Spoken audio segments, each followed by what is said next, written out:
Welcome to Shepherd's Coffee Talk. We're dashing down the Danube. It's finally here. We're having a blast. Unbelievable. And meeting the most interesting people. Mm-hmm.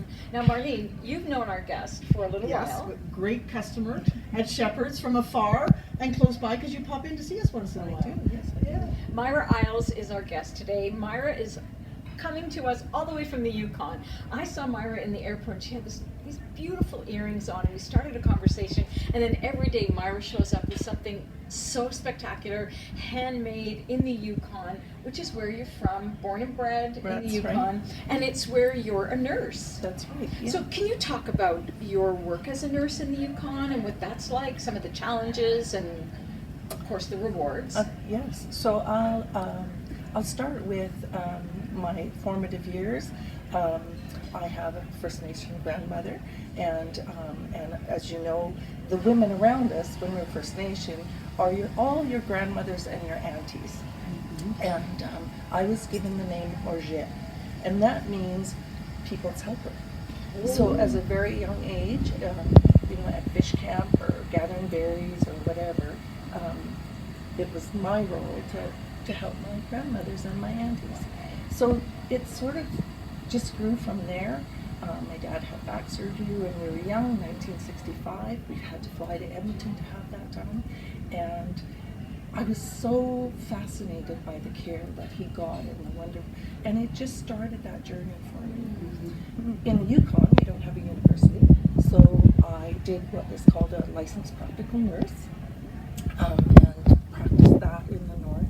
And then had an opportunity to move to Kamloops, BC, where later years, after having 3 children, I did my nursing degree. It was a passion, it was just within me, and I always knew that I wanted to go home to the Yukon to work basically in First Nation health, particularly with women.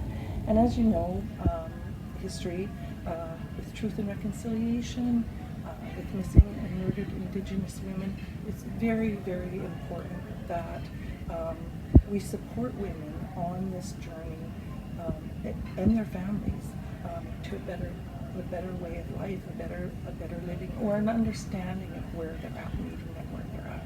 So that's been my work. I have 3 adult children. I have a soon-to-be grandmother of 7. And my children and grandchildren don't live in Yukon, but I'm newly married up there. I call myself a newlywed. It's been a few years now, but we love the land, and my mother is still in the Yukon. I have 2 siblings in the Yukon, so it's just a very well-rounded life. I love the nursing because it's a way for me to give back, and it's so rewarding in so many ways. I just received an offer to go to a very northern community. It's exciting times because this is a fly-in community. It'll be a little bit different way of life. Mm-hmm. Maybe not so many Shepherd's Coffees up there, but perhaps you can help me out with that beautiful Eileen Fisher coat would work for you. So this is my life. I mean, it's many people. We talk to lots of women about finding their purpose, and early in life we think, what my purpose is career, family, whatever it is. You're sort of clear on that, but we get to another point, and then we're like, what is my purpose now? What's the next stage? What's the next stage? And so it's always about how can I serve. That's the question we always want to ask ourselves. And I love the fact, Myra, that you knew and you were honored with the mission for your life to be of service, and that you found a way to really, honor your tradition, honor your people, because you said it. We all need to be met where we are. That's exactly right. I don't want anybody to feel they have to jump to my lair. We want to meet people where they are. That's one thing Shepherd's does. We accept people. Marlene accepts people the way they are. There's no judgment. That's so true. So can you talk just a little bit about some of the challenges that you encounter as a nurse with people?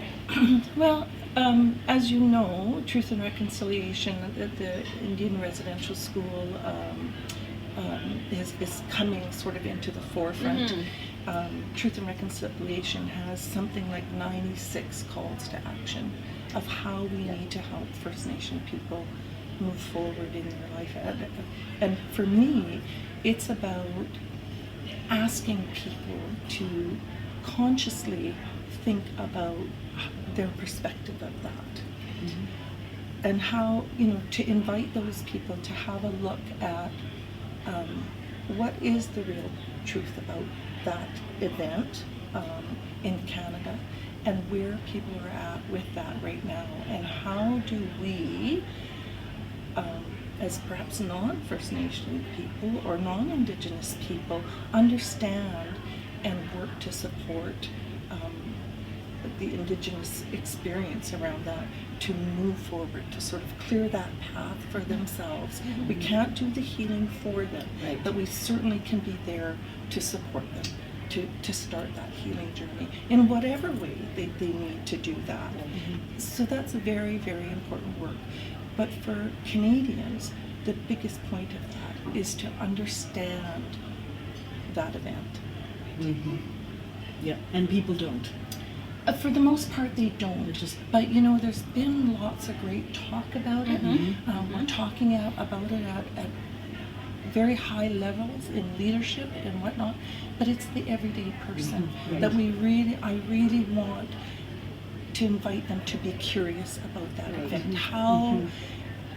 How knowledge is power. Knowledge is power. And so if people would just embrace that event in some way, that they can make a small change for themselves in accepting the truth about that. Right. We're not looking to lay blame, or we're asking for an understanding. And to hold space for one another. Mm-hmm. I think that's all we have to do for each other as human beings. Mm-hmm. And this is a big part of our Canadian history, and it's incumbent upon us. I think we have a responsibility To know about it, to learn learn to be about it. curious. I love Yes. how Myra said that, to be curious about it and to hold space for people, so that in that space there can be healing, whatever that is for people. Yes. You know? Yeah. To know about something is to understand it and to have the empathy Yeah. to be able to handle it. So, Myra. yeah. Myra's a queen. Yeah, She we've is a enjoyed your queen. company so much on this trip. Oh, so yeah, fun. everybody And- wants to sit at Myra's table. Everybody wants to be with Myra. And it was beautiful this morning at our coffee talk, because Myra won the beautiful necklace she's wearing. It was a gift from Shepherd. So our hearts are full. Thank Yes, you so thank much for you. joining Thank us you, today. This is wonderful. Yeah, Thank you. thank you for joining us.